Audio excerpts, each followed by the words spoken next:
មែនហើយក្នុងទឹកមានត្រីប្រនឹងស្រីត្រូវតែមានក្តី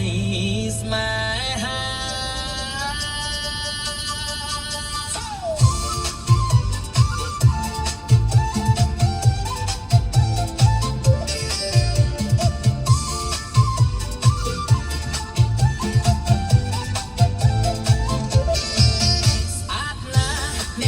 ក៏ស្រឡាញ់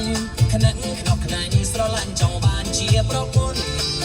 ស្អាតណាស់អ្នកណាក៏ស្រឡាញ់ខ្នឹងខ្នប់ខ្នាញ់ស្រឡាញ់ចង់បានជាប្រពន្ធចង់កែត្រកៀកសូដនសំពុតរឹបសាច់ណែក្ដនវល់ស្រីទួយតន់ក្រហមវិចមន់កំពុងរក